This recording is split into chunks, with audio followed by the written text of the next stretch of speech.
Hello et bienvenue dans une nouvelle vidéo. Aujourd'hui, je vais tester quelques nouveautés make-up.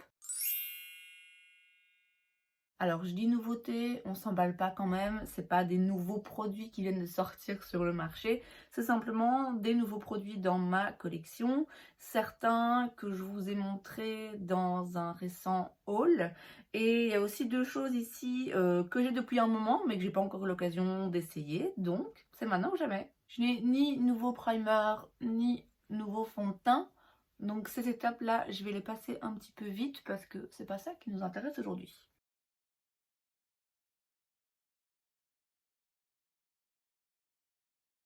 Alors, on rentre maintenant dans le vif du sujet. Le premier produit que j'ai à tester, c'est l'anti-cerne Fit Me de chez Maybelline. Donc, c'est vraiment pas du tout une nouveauté, ça fait très longtemps qu'il existe. Il a été très populaire pendant un moment. Et là, en fait, c'est en regardant plusieurs vidéos de la chaîne de Tati Westbrook. Elle en a reparlé et elle a reparlé du fait que c'était vraiment un anti-cerne qu'elle aimait beaucoup, qu'elle avait oublié finalement. Donc ça m'a donné envie de l'essayer. Ce qui m'inquiète un petit peu, c'est la teinte. Pourtant c'est la teinte 10, donc c'est censé, dans le magasin en tout cas c'est le plus clair, mais ça m'a l'air un peu foncé quand même. Mais enfin écoutez, on va tenter, et puis s'il faut, eh ben, on viendra éclaircir avec une poudre. Je vais faire un œil à la fois parce que je ne sais pas à quelle rapidité il sèche, donc on va l'estomper tout de suite. Bon, c'est trop foncé, ça c'est sûr et certain, je le vois tout de suite. C'est une couvrance correcte. Est-ce que c'est une haute couvrance? Il me semble qu'il est censé donner une couvrance assez forte. Après, c'est vrai que je m'attendais à un truc un petit peu plus épais. Et finalement, la texture est assez légère et assez agréable. J'ai du mal à me rendre compte de la couvrance parce que la couleur, en fait, vraiment, ça va pas. Je vais le travailler un petit peu au pinceau. Bon, oui, la couvrance est quand même là. Je me rapproche un petit peu. Euh, ouais, ça a l'air pas mal. Ça a l'air pas mal parce que oui, en effet, ça couvre ce qu'il faut. Et pour autant, c'est pas aussi épais ou asséchant que le Shape Tape. Alors moi, j'adore le Shape Tape, vous le savez. Mais bon, c'est vrai que c'est pas forcément toujours approprié en fonction des make-up qu'on a envie de faire. Je suis déçue que la couleur, ça matche pas trop. Bon, on est en avril, donc j'espère pouvoir bronzer bientôt un petit peu. Et dans ce cas-là, la couleur sera un petit peu plus appropriée pour mon teint de peau. Du coup, je vais utiliser pour le fixer ma poudre de chez CoverGirl qui en plus éclaircit un petit peu, enfin illumine on va dire. Donc je vais déjà utiliser ça. Je vais aussi mettre un petit peu de ma poudre de chez Laura Mercier. Donc c'est la poudre lissante secrète dessous des yeux pour justement venir illuminer encore un petit peu plus. Parce que là je trouve que ça assombrit quand même mon regard. Je vais aussi vite fait poudrer le reste du teint. Donc toujours avec la CoverGirl, hein, mais là je la prends sur un gros pinceau. Je vais mettre du bronzer, je prends mon jouet, hein, comme d'habitude. Je vais en mettre un petit peu vite fait.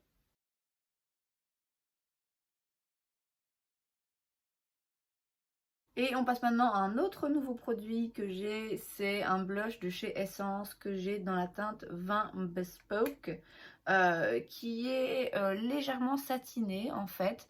Donc il n'est pas mat, mais il n'est pas non plus brillant ou trop scintillant. Donc on va tester ça. J'utilise mon pinceau de blush préféré, c'est un de chez Zoeva, c'est le 126. Je vais y aller légèrement parce que je ne sais pas à quel point il va être pigmenté. Ouais, la pigmentation est là, en effet.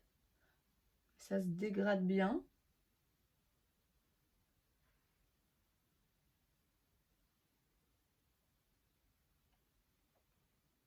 J'aime beaucoup la couleur, en fait. J'aime le côté un petit peu 2 en 1 où ça donne un petit coup de fraîcheur au teint et en même temps un coup de soleil aussi, vous voyez. Et j'aime beaucoup le fini aussi parce que c'est en effet légèrement satiné. Mais voilà, c'est pas brillant. On n'est pas sur un truc hyper lumineux non plus. Bon, là, je me suis un peu emballée quand même. Donc oui, le blush, contente, satisfaite, c'est ce que je pensais que ça allait être, donc c'est très bien. Et dernier produit teint, c'est un highlighter de chez Kiko, c'est le Baked Face Highlighter dans la teinte Glitter. qui est donc beaucoup plus froid, un peu rosé mauve comme ça, qui est pas forcément ce que j'ai l'habitude de mettre. On va donc voir ce que ça donne. J'ai pas l'impression qu'il se prélève hyper facilement au pinceau, mais on va voir.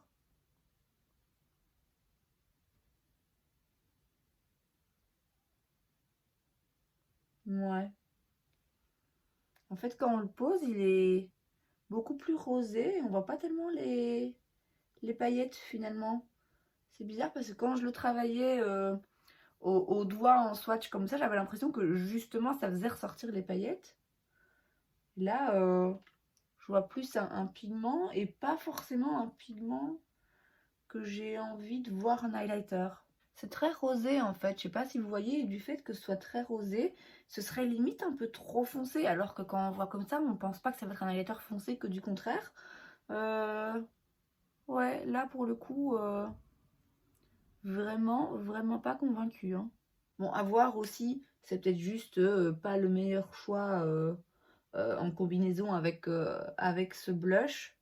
Peut-être que du coup, le fait que ce soit plus foncé, ça sera plus facile à fondre dans un autre blush quand je le remonte vraiment fort ici vers les tempes. Mais là, ouais, non, là, je suis pas satisfaite. Bon, on va mettre un petit coup de spray quand même, histoire que ça tienne. Et pendant que ça sèche, on va passer aux sourcils. Et là, j'ai deux nouveaux produits. Enfin, nouveaux, toujours, hein, on se comprend. J'ai d'abord le Micro Brow Pencil de chez NYX que j'ai dans la teinte Ash Brown. Ça, je l'avais avant, mais il me semble que j'avais dans la teinte taupe. Cette teinte va beaucoup mieux me correspondre, en tout cas, je l'espère. Je l'utilisais, il me semble que je l'aimais bien, sans plus, donc on va voir ce que ça donne. Et j'ai toujours chez NYX The Brow Glue. Alors ça, de nouveau, c'est pas neuf sur le marché, c'est pas non plus neuf dans ma collection. Je l'avais acheté il y a des mois et des mois. Je n'avais pas encore eu l'occasion de l'essayer parce que comme j'avais d'autres gels à sourcils ouverts, j'avais pas envie d'en ouvrir 10 à la fois. Donc voilà, il est temps maintenant de voir ce qu'il vaut. Donc je confirme que la teinte, elle me va, puisque dans leur liner sourcil, j'utilisais déjà la teinte Ash Brown. C'est comme ça que je m'étais rendu compte que c'était peut-être celle-là, celle qu'il me fallait. Et c'est donc également le cas pour ce crayon à sourcils. Alors, il marque bien. Il marque presque trop bien, mais ça va, ça va. Il n'est pas non plus trop gras. Moi, j'aime pas les crayons qui sont trop gras et qui marquent très bien parce que je trouve que on en met partout et ça bouge assez. Là, je pense que c'est une texture correcte parce que bon, s'ils sont trop secs, c'est pas agréable non plus. Et surtout, ouais, il se travaille bien dans le sourcil, il fait pas de petits dépôts bizarres. Donc, je pense que ça a l'air pas mal. Ouais, il s'estompe bien dans le sourcil sans trop bouger non plus. Bah ouais, ça m'a l'air pas mal, vraiment. Maintenant, je vais utiliser le gel à sourcils. Il me semble que j'en ai entendu dire du bien. Donc, on va voir ce que ça donne. Il a l'air en effet de tenir les sourcils. On voit qu'il a une texture un petit peu gluante, mais pas trop non plus. J'aime beaucoup la texture. En tout cas, après, bon, à voir au fur et à mesure de la journée si en effet il tient ou pas. On passe aux yeux. J'ai une nouvelle palette de chez Kiko, mais ça, je la garde pour une autre vidéo. En plus, là, j'ai pas forcément le temps de faire un make-up fard à paupières et tout. Par contre, j'ai ce crayon blanc Jumbo de chez NYX, hein, toujours. Et de nouveau, c'est un crayon que j'avais acheté il y a des mois et des mois. Et que je gardais pour faire une vidéo où je testais des produits. Mais voilà, effectivement, j'achetais plus grand chose, donc ça n'arrivait pas. Je l'ai jamais utilisé, à part le swatcher vite fait. C'est un crayon blanc qui avait fait un peu le buzz il y a un moment, hein. Du coup, les gens le mettaient, vous voyez, dans les points lumineux, comme ça, sur le nez, à la place d'un highlighter. Donc, écoutez, on va essayer ça. Ouais, bon. Oui, alors, ma foi, en effet, ça apporte des petits points de lumière. Est-ce que c'est vraiment utile et nécessaire? J'en sais trop rien. Après, c'est vrai que pour un gros crayon comme ça, la texture a l'air pas mal. Ouais. Bon. Ça fait des petits TikTok sympas, mais au-delà de ça, je doute de la vraie valeur ajoutée de ce produit. Pour le mascara, je vais essayer le Glam Doll Volume Waterproof de chez Catrice. J'ai acheté récemment 2 mascaras puisque j'ai repris un Essence, le vert que je connais, que j'adore. Mais bon, ici le but c'est d'essayer quand même des choses un petit peu nouvelles. Et donc voilà à quoi ressemble la brosse. D'habitude c'est pas mon genre de brosse préféré, mais il me semble que le Sky High de chez Maybelline avait une brosse comme ça aussi, et pour le coup je l'aimais beaucoup. Je pense que c'est Salomé qui utilise ce mascara et qu'il aime beaucoup, donc on va voir ce que ça donne. Bon, déjà en termes d'application, en effet les petits picots, moi de base je suis pas hyper fan. J'ai toujours l'impression que ça me fait un petit peu mal.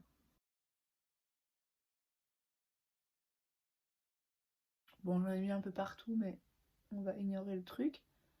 Alors il fait des jolis cils, mais j'ai l'impression qu'on se rapproche plus de longueur et définition que vraiment en volume. Mais écoutez, je vais continuer à le travailler, on va bien voir ce que ça donne en insistant un petit peu.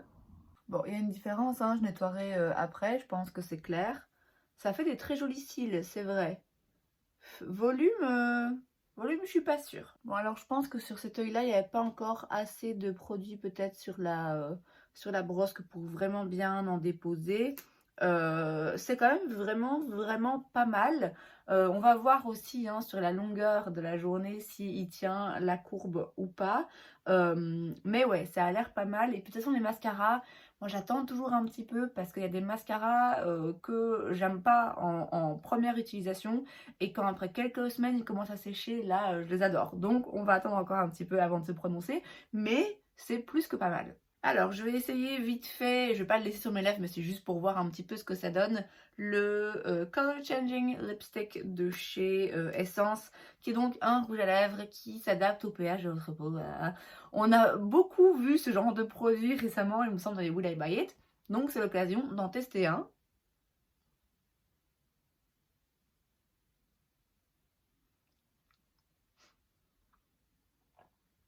Ça sent, ça sent les fruits. Alors c'est très agréable, je dois avouer, c'est un peu une texture baume.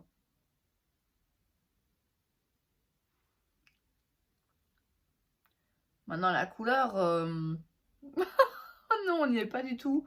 Euh, Quand je vous ai présenté cet achat, je me suis dit oui, bon, à mon avis, c'est le genre de truc où ça fait juste une teinte légèrement rosée, ça donne un effet vos lèvres en mieux et donc ça va à tout le monde. Mais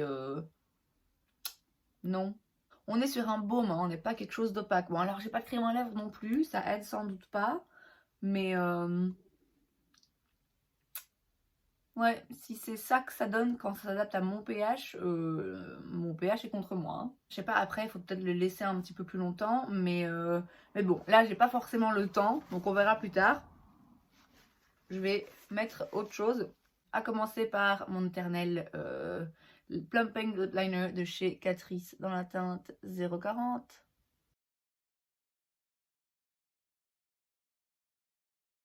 Et du coup, le dernier produit que j'ai à tester avec vous, c'est celui-ci. C'est le Gloss Extreme Shine Volume Lip Gloss, toujours de chez Essence.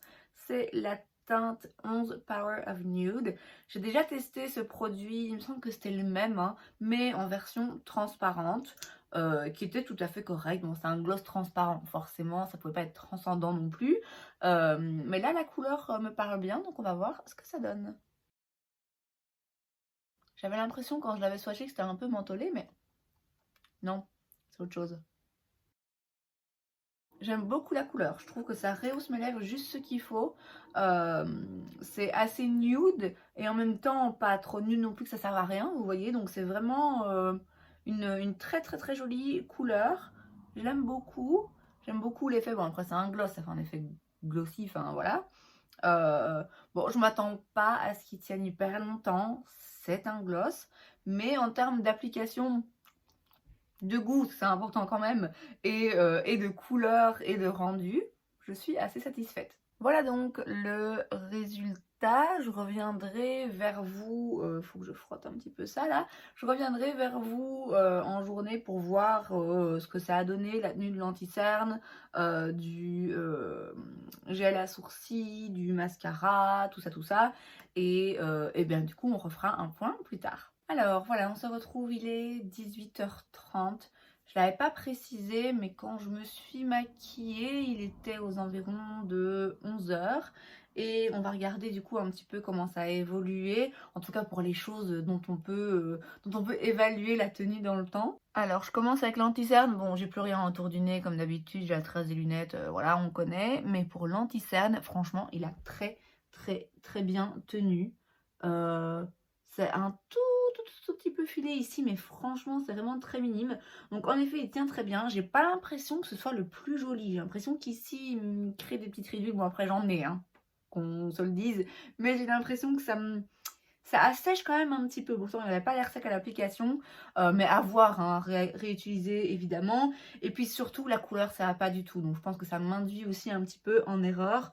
Parce que j'ai l'impression que ça marque un petit peu. Mais bon, comme c'est pas la meilleure couleur pour moi en ce moment, ceci explique peut-être cela. Donc ça malheureusement je pense que je vais devoir le laisser tomber pour le moment. Mais dès que j'aurai pris un petit peu de couleur, je pourrai y revenir. Et du coup avoir un avis un petit peu plus solide. Le blush et l'highlighter, bon voilà, ils sont toujours là. Le blush, je l'aime bien. L'highlighter, je vous l'ai dit, je suis pas convaincue. Le gloss, j'ai beaucoup aimé l'effet. Aussi, le ressenti, en fait. Je trouve qu'il est vraiment agréable à porter. Il colle pas. Il a quand même tenu, franchement, en temps raisonnable. Donc le gloss, je suis vraiment très contente. Alors, il y avait quoi d'autre? Le crayon blanc, là, NYX, voilà. Pas vraiment de valeur ajoutée d'après moi, c'est pas mauvais, c'est juste, voilà, sans plus. Le mascara, écoutez, je trouve qu'il a assez bien tenu la courbe. En termes d'application, c'est pas mon préféré, la brosse n'est pas hyper confortable, je trouve. Et du coup, j'ai du mal à ne pas en mettre partout. Mais l'effet, j'aime bien. Et le petit garçon de ma cousine a dit que j'avais des longs cils, il m'a demandé si c'était des faux cils. Donc voilà, l'effet est là. Pour les sourcils, le crayon, il a tenu, hein, et l'application, voilà, c'était correct. Le gel à sourcils, j'ai l'impression que c'est pas mal aussi. Je voudrais essayer la prochaine fois de les plaquer un petit peu pour voir ce que ça donne. Mais disons que là, mes sourcils sont pas totalement retombés, mais ils sont pas non plus figés, donc ça garde quand même un côté un peu naturel. Donc ça aussi, je suis assez fan. Bon, de toute façon, comme à chaque fois, hein, là, c'est des premières impressions. Une première impression, ce n'est jamais que ça. Et clairement, c'est au fur et à mesure des utilisations qu'on peut vraiment se faire une idée un petit peu plus précise sur est-ce qu'on aime un produit ou pas, et ce qu'on aime ou ce qu'on n'aime pas justement dans ce produit. Donc évidemment, je vais continuer à les utiliser, en tout cas certains, hein, maintenant, d'autres, faudra attendre un petit peu. Et puis, je ne manquerai pas de vous tenir au courant le moment venu, par exemple dans un top et flop. Et c'est donc tout pour cette vidéo, j'espère que ça vous a plu. Si c'est le cas, n'hésitez pas à laisser un like. Vous pouvez aussi vous abonner à ma chaîne parce que c'est gratuit, donc pourquoi pas. Et moi, je vous vois la prochaine fois. Bye!